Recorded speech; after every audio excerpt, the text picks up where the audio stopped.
ဒီကမှာတော့အကောင့်ပိုင်ရှင်ဟိမင်းစိုးကိုဝက်ကလေးပေးပို့ထားတဲ့ဖြစ်ရမှန်ဇလန်လေးကိုတင်ဆက်ပေးသွားခြင်းပါတယ်။တောစီကနေကိုမဆောင်နိုင်ပဲတောနက်ထဲမှာဆဲဆုံမိခဲ့တဲ့ဦးအောင်စိန်ကိုတောကြီးတစ်စီကဘလို့မျိုးပညာပေးသွားမလဲဆိုတာဒီဇလန်လေးမှာမြင်တွေ့ရမှာဖြစ်ပါတယ်။အားလုံးပဲမင်္ဂလာပါPolar Creation Channel ကနေကြိုဆိုလိုက်ပါတယ်။ဖြစ်ရမှန်ကြောင်းပွဲပေါ်ရဇလန်တို့များကိုအမြဲတင်ဆက်ပေးသွားမှာမို့လို့ Like and Subscribe လေးလုပ်ပေးသွားကြပါဦး။မိတ်ဆွေတို့ကိုယ်တိုင်ကြုံတွေ့ခဲ့ရတဲ့ဖြစ်ရမှန်ဇလန်တွေရှိရင်လည်းရေးသားပေးပို့နိုင်ပါတယ်။ကျွန်တော်အကောင်းဆုံးပြန်လဲပုံဖော်တင်ဆက်ပေးသွားမှာဖြစ်ပါတယ်။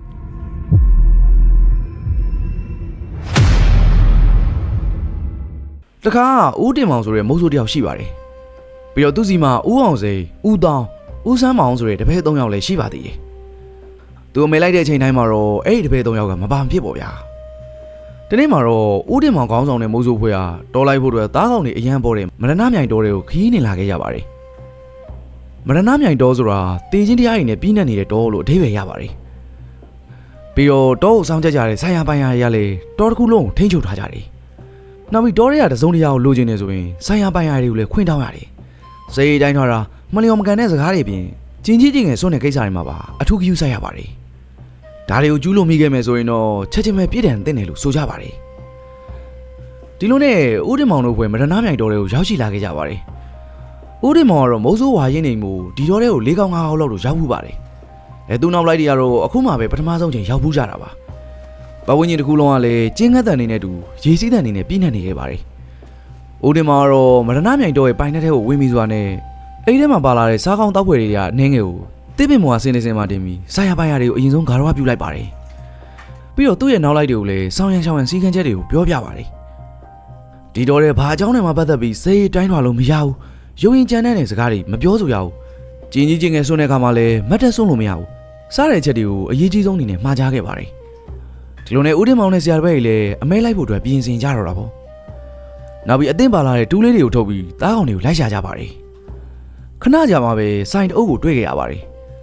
ဦးတင်မောင်တို့လည်းအဲ့ဒီစိုင်အုပ်နောက်တဖြည်းဖြည်းချင်းကပ်သွားခဲ့ကြပြီးပြစ်ခွင့်ရှင်းတဲ့နေရာရောက်မှာတော့ဆရာပြည့်သူဦးတင်မောင်တပည့်ပြည့်သူအောင်စင်ကိုပြစ်ဖို့အတွက်အချက်ပြလိုက်ပါတယ်အောင်စင်ကတူးလေးကိုကင်ပြီးစိုင်အုပ်ထဲကိုမြားတစ်စင်ပြစ်သွင်းလိုက်ပါတယ်အောင်စင်ရဲ့မြားကလည်းစိုင်တစ်ကောင်ကိုထိသွားတယ်ဗျတခြားစိုင်တွေကတော့ရုံသုံးကားနဲ့ပြေးကြတာပေါ့မြားထိထားတဲ့ဆိုင်ကတော့ဒဏ်ရာကြောင့်မပြေးနိုင်ဘူးဆိုရင်ပဲလေဦးတင်မောင်တို့တော့အတော်လေးခက်ခက်ခဲခဲကိုဖမ်းခဲ့ရပါတယ်အဲဒီဆိုင်ဝင်ပြီးတော့အောင်စင်းကကျွန်းသွားလိုက်တယ်ဗျဟမ်မင်းတို့ကောင်ပြေးလို့လွတ်မယ်ထင်လားကွာငါးများနဲ့တွေ့လို့ကတော့အကုန်လုံးမသားပေါ်သွားမှကြီးပဲဟေ့အောင်မင်းပါစက်မသိရနေဦးတင်မောင်အောင်စင်းကိုသတိပေးလိုက်ပါတယ်ပြီးတော့ဆိုင်ကိုနီးစက်ရချောင်းထဲကိုတည်ပြီးအမဲဖြတ်ခဲ့ကြပါတယ်ကိစ္စတွေအကုန်ပြီးတဲ့အခါမှာတော့ညနေကလည်းအတော်ဆောင်းနေမှုဦးတင်မောင်တို့ဖွဲ့ချောင်းစန်းနာနေရာထိုင်ခင်းကောင်းတဲ့ကုန်းမြင်လေးကိုရှာတွေ့သွားခဲ့ပါပြီ။အဲ့ဒီကုန်းမြင်လေးမှာပဲညစာစားဖို့အတွက်ဆိုင်သားကိုกินကြပါတယ်။ထမင်းတွေချက်ကြတယ်။ချက်လို့ပြုတ်လို့လည်းပြီးတော့အိတ်ထဲကပါလာတဲ့ချက်ရက်ထက်ထားတဲ့ဘူးကြီးကိုထုတ်လိုက်ပါတယ်။ပြီးတော့ဆိုင်သားနဲ့မြည်ပြီးတောက်ကြစားကြတာပေါ့ဗျာ။ဒီလိုနဲ့အရက်အရှိန်လေးလည်းရလာတော့အောင်စင်းရဲ့ဗီဇာချက်ချင်းပြလာပါတယ်။ပေါတော့ကြရစကားတွေပြင်ညညပပစကားတွေပါပြောတော့တာပေါ့ဗျာ။အစိုးဆုံးကတော့တောင်းရင်းနဲ့အောင်စင်းကမတ်တက်ထားရကကျေလောင်တဲ့အတန်နဲ့ပဲအောင်စိန်ဆိုတာငါပဲကွာဒီတော့ကိုဘသူပဲပိုင်ပိုင်အောင်စိန်တို့ကတော့တောက်ကြီးကိုမဆိုင်ဘူးဟမ်အောင်စိန်တို့လာမစမ်းမိသေးနဲ့ကွာဤကဲ့သို့မူမူယူယူနဲ့ပဲထားဟောလိုက်ပါလေဦးတင်မောင်အောင်စိန်ရဲ့ဇက်ဖို့ဗျံကနေအုပ်ချလိုက်ပါလေပြီးရနဲ့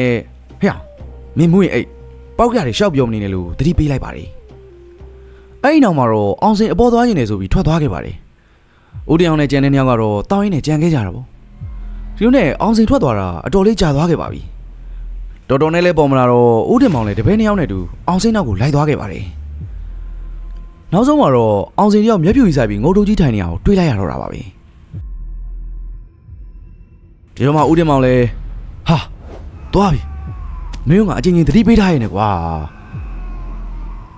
ဒီလိုနဲ့ဦးတင်မောင်ကချက်ချင်းပဲဆိုင်ရပိုင်ရတွေကိုတောင်းပန်ခဲ့ပေမဲ့လေမရတော့ပါဘူးကောင်းစိန်ချီနေရလဲစိုးတဲ့ကိုစိုးလာပါတော့တယ်ဒါရင်မကသေးပဲတောတစ်ခုလုံးမှလည်းလေပြင်းနေချက်ချင်းပဲတိုက်ခိုက်လာတယ်လို့တစ်ပင်နေရလဲဟိုဒီရင်းထိုးနေကြပြီတတော်လုံးမှလည်းလေပြင်းတိုက်တဲ့နေရဦးတင်မောင်တို့ရဲ့အရက်ရည်ချိန်မှာရှော့ချပြီးလို့ဖြစ်နေခဲ့ပါတယ်တောက်ထားတဲ့အရက်တွေကလည်းဘယ်ရောက်ကုန်လဲမသိတော့ချက်ချင်းပဲတဲရီကိုဖြတ်ပြီးရွာဘက်ကိုညာရင်းချင်းပဲပြန်ပြေးခဲ့ကြပါတယ်အောင်စင်တို့ထန်းစင်နဲ့ထန်းခဲ့ကြတာပေါ့ဗျာရောက်တော့အောင်စင်ကလူမှန်းမသိတော့ပါဘူးရွာနီ60ကဆရာကြီးခေါ်ပြီးကုသပေးမယ်လေအောင်စင်လုံးဝကိုတတ်တာမလာပါဘူးဆိုးတဲ့သာဆိုးလာခဲ့ပါတယ်နောက်ဆုံးဆရာကြီးအားလုံးလည်းလက်လျှော့ကုန်ကြတာပေါ့ ရွာပြန်ရောက်ကြရအမလီကြောက်ပါပြီနောက်တစ်ခါဆိုမစဲတော့ပါဘူးပေါက်ရည်လည်းမပြောတော့ပါဘူးဆိုပြီးတော့အော်နေတော့တာပါအဲ့လိုတွေဖြစ်ပြီး၄ရက်မြောက်နေ့မှာပဲအောင်စီတယောက်ဆုံးမသွားခဲ့ပါတော့တယ်ဒါတော့အကောင့်ပိုင်းချင်းဟင်းစိုးပေါ်ဝက်ကလေးပေးပို့ထားတဲ့တော်ကြီးတစ်စီအကြောင်းတင်ဆက်ပေးခဲ့တာပဲဖြစ်ပါတယ်နောက်ထပ်ပေးပို့လာတဲ့PMဇလန်လေးကိုလည်းဆက်လက်တင်ဆက်ပေးသွားမှာမို့လို့ဆက်လက်ဆောင်မျိုးရှူစာပေးကြပါအောင်လို့လည်းတောင်းဆိုချင်ပါတယ်အားလုံးပဲကျေးဇူးတင်ပါတယ်ဗျာ